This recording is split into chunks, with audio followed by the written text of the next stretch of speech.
Merci mille fois, Frank. Beaucoup de personnes ne le savent pas, mais Frank m'a fait revenir d'entre les morts. Il a cru en moi. Il m'a fait signer un gros contrat pour revenir boxer alors que tout le monde était effrayé de me voir remonter sur le ring.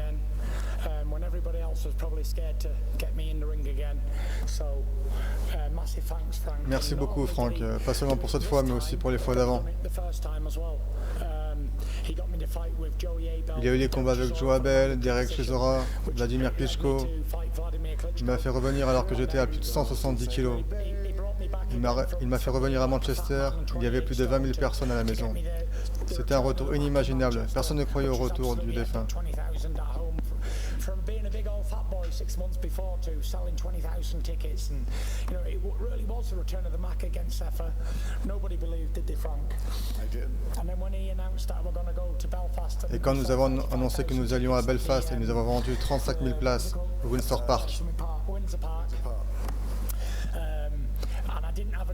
je n'avais pas réalisé une super performance contre Francesco Pianata parce que je n'étais pas encore prêt. Et là, j'ai dit, tu sais quoi, Frank? J'étais supposé avoir encore 2 combats de plus. 2 combats du niveau de Pianeta et Seferi. Mais j'ai dit, Frank, tu sais quoi? Offre-moi Wilder. Parce que je peux le faire. Je suis le meilleur ou je le suis pas. Ils sont tous là pour vous dire si je vous mens. Finalement, je n'étais pas vraiment prêt pour Wilder. C'était trop rapide. Nous avons pris le combat car je suis un battant et je voulais prouver au monde que j'étais bien de retour avec un gros combat. Puis tout s'est enchaîné. Ça a eu l'effet d'une boule de neige qui grossit. Et c'est finalement ici à Wembley que ça s'est fini. Le point culminant. Un record. Record européen, 94 000 places vendues. Un gros merci à Top Rank et à son équipe présente. Ils ont réussi notre aventure aux USA, Las Vegas, Los Angeles, avec d'énormes combats avec Wilder, Wallin, Schwartz.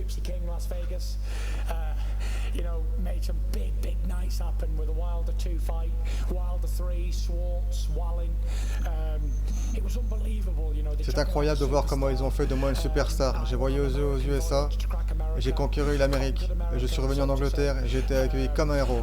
Finalement, on a réussi à regrouper 94 000 compatriotes. C'est fantastique.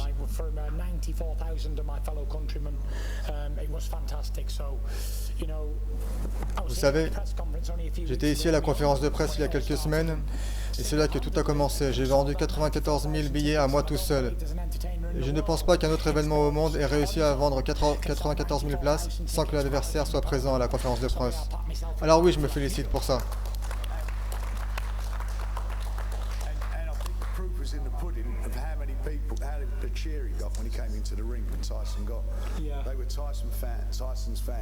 On a pu voir le résultat lors de l'entrée du ring où tout le monde criait Tyson, Tyson. Et ceux qui n'étaient pas de ton côté avant le combat le sont devenus après. Le combat a été une performance phénoménale. Pour moi, je pense que c'est le meilleur poids lourd de sa génération. Il aura été un super poids lourd à travers toutes les générations. Je pense que c'est le meilleur boxeur avec qui j'ai pu travailler. Et Frank a travaillé avec beaucoup de combattants, donc je respecte ça, merci. C'est un fait. Quand on voit d'où tu viens et où tu es arrivé, c'est juste incroyable, incroyable. Je voudrais partager avec vous tout ce qui est dans la salle, ce que j'ai dit à Frank dans les vestiaires, à mon frère, à mon papa, à mes entraîneurs. Qu'est-ce que j'ai fait, tu te rappelles? Avant le combat. Rappelle-moi. Tu te rappelles ce gars? Je n'ai pas entendu, j'ai juste entendu les gens applaudir et rigoler. J'ai dit, ce sera une performance exceptionnelle, je vais faire un vrai spectacle. Oui, c'est ce que tu as dit. Je le sentais, je me sentais bien sur mes jambes, mes jabs étaient bons. Oui, Chisora est maintenant SDF, désolé pour tout le monde, il a perdu sa maison au profit de Joseph Parker. Ah, Derek, j'ai une maison à côté de la mienne à Morecambe. Tu es le bienvenu quand tu veux, mon frère. La morale de cette histoire est qu'il ne faut jamais mettre en jeu sa maison si vous n'êtes pas sûr à 1000%. Et vous ne pouvez jamais être sûr quand il s'agit d'un combat poids lourd. Maintenant, non, il est sans abri, bonne chance à lui. Oui, il y a quelque chose qui est arrivé avec moi. Quand j'ai amené Sugar, lors de mes 2 derniers combats, il m'a fait me sentir comme un novice. Il m'a fait me sentir comme si j'étais un moins que rien. Il a pris le champion linéal, le champion du monde des poids lourds, invaincu. Et il m'a fait me sentir comme si je n'avais jamais combattu de ma vie. C'est très spécial mentalement de devoir revenir aux bases et recommencer. Nous avons passé beaucoup de temps durant les dernières années. Les gens ne savent pas tous les camps d'entraînement que nous avons passés sans combattre. Nous étions à Miami, à Vegas, à Dallas, de partout. Entraînement, entraînement, entraînement.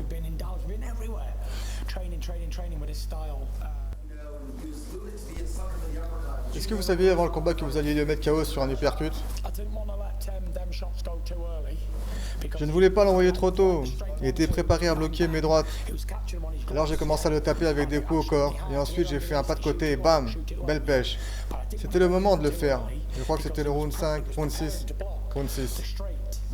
And I started touching him there, touching him to the body with the uppercut to the body, and then I just slipped aside and bang, beautiful peach, and it was the time for it. I think it was, what was it, round 5, round 6? 6. I was softening him up with the jab. I didn't want to get. Je l'endormais avec des jabs. Je ne voulais pas être impliqué dans une bagarre. Échanger des coups comme avec Wilder. Je voulais garder mes distances, utiliser mon allonge. Je pense que j'ai très bien boxé, utiliser mon jab, le touchant avec mon jab. Il a essayé de rendre le combat plus dur, de me malmener. Mais vous savez, il n'a jamais essayé de lutter avec un dinosaure avant. Je suis comme un T-Rex de 2 mètres, 120 kilos, c'est difficile. Surtout si vous êtes plus petit et pas aussi rapide également. Il a essayé de me toucher avec ses coudes, sa tête, il a essayé de me mettre KO. Il a tout essayé, l'avant-bras, les coudes. Mais vous savez, quand vous trichez dans un combat, vous arrivez toujours deuxième. Il voulait me mettre KO et il s'est fait prendre. C'est de sa faute.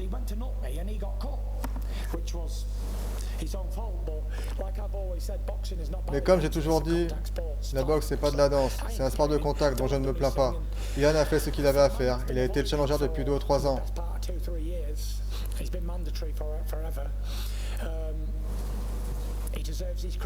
Il mérite le respect, il a eu ce combat, il a fait des millions de dollars grâce à moi. Je suis content de ma performance et j'espère qu'il est content de la sienne.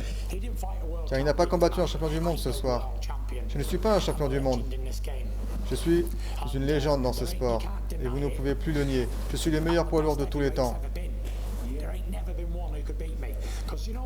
Il n'y a jamais eu quelqu'un qui pouvait me vaincre. Vous savez pourquoi? Je ne suis pas juste confiant. Je fais 2m06, 120 kg, je bouge comme un poids moyen, je peux frapper comme l'orage et je peux encaisser des coups comme tout le monde. Oui, j'ai des burnes comme King Kong, le cœur d'un lion, l'esprit du magicien d'Oz. C'est comme ça. C'était une nuit vraiment spéciale. Quelle belle façon de couronner le tout, Frank. C'est absolument fantastique.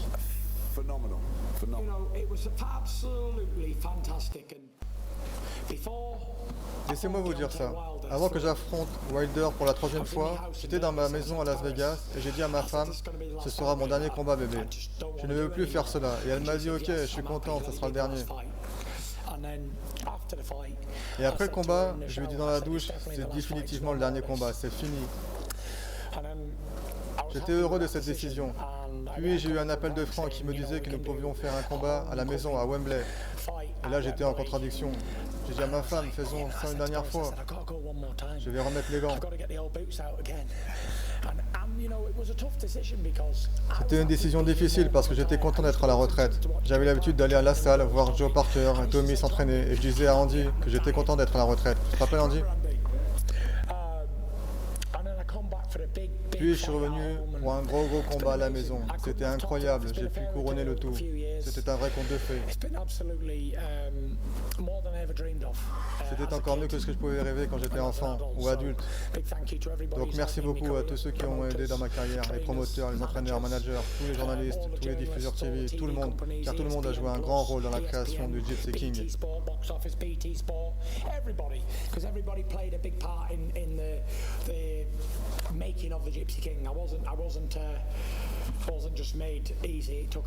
Ça n'a pas été facile, cela a pris du temps. Je suis très content de ma carrière. Je suis fier d'avoir remporté 2 titres de champion d'Angleterre, 2 titres BBB OXY, le titre irlandais, le titre européen, les ceintures WBO internationales, intercontinentales, WB Super, WBA Super, IBO, Ring Magazine, Lineal, WBC Global, WBC, WBC Mayan, WBC J'ai gagné toutes les ceintures qu'il y a à gagner. Je ne peux rien faire de plus. J'ai gagné toutes les ceintures du jeu.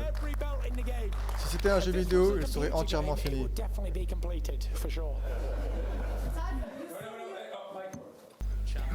Est-ce que vous serez tenté de remettre en jeu votre ceinture de champion dans 6 mois? Il y a le combat avec Usyk et Joshua. Est-ce que vous seriez prêt à prendre le vainqueur? Vous savez quoi? J'ai dit ce que j'ai dit et je suis heureux de ma décision. Je vais rentrer à la maison avec ma femme, mes enfants. J'ai passé beaucoup de temps. J'ai accompli beaucoup de choses. J'ai accompli tout ce que je voulais, tout ce que je pouvais accomplir. Je vais aller à la retraite. Je serai le seul poids lourd avec Rocky Marciano à partir invaincu. 2 fois champion Ring Magazine, champion du monde. Aucun poids lourd n'a pu me battre dans mon ère. Toutes les routes mènent au Gypsy King. Et je suis imbattable à ce jeu. Ouais, je pense que je vais complètement m'arrêter. Mais je ne dis pas non à des combats d'exhibition. Gagner un peu d'argent comme Floyd Mayweather. Vous savez, j'ai envie de prendre du plaisir. Je sais que je peux offrir du spectacle. Vous l'avez vu ce soir. C'est ce que je fais de mieux. Je veux prendre du plaisir, vous savez. Francis Ngannou était présent ce soir. Il est sur la liste pour un combat d'exhibition. Peu importe où. Dans une cage, dans un ring de boxe. Avec des gants de boxe, des gants UFC. Nous pouvons le faire. Je pense que tout le monde veut voir ce combat. C'est un monstre. Je suis un monstre aussi. Donc ce sera un clash de titans pour sûr. Je suis fier de ma carrière, c'est une carrière fantastique. J'ai bientôt 34 ans. Je sais que Frank ne va pas être content, ni Todd, ni Top Rank. Mais vous savez, je sais qu'il y a beaucoup d'argent à gagner pour moi. Mais je suis parti de rien, cela n'a jamais été une question d'argent. Je ne suis pas quelqu'un qui aime l'argent. Je conduis une vieille Passat de 2007.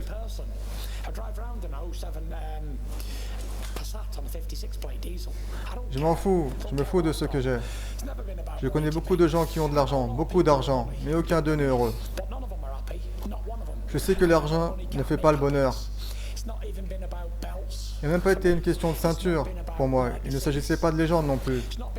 Il s'agissait de rien d'autre que de frapper un enfoiré plein dans le visage dans la nuit. Il n'y a que ça, excusez mon langage. Tout ce que je veux, c'est gagner. L'argent, c'est autre chose. L'argent, c'est super. C'est super d'être payé pour ce que vous faites. C'est le résultat de ce que vous faites. Si vous aimez ce que vous faites et que vous êtes bon dans ce que vous faites, alors vous serez payé pour ce que vous faites. J'aime boxer, je suis bon dans ce sport et donc je suis payé pour ça. Mais ce n'est pas une fin en soi. Je peux finir ma vie dans un HLM à n'importe quel moment, vous savez. Est-ce que l'argent va me changer en tant que personne? Non. Est-ce que j'ai besoin d'une Rolls-Royce? Non. L'argent ne fait pas de vous un homme. Être un homme, c'est ce que vous avez dans le cœur. Et si vous avez un bon cœur, vous me plaisez. Et vous avez beau être millionnaire, si vous êtes méchant, je ne veux même pas vous connaître. Parce que je n'ai du temps que pour les bonnes personnes.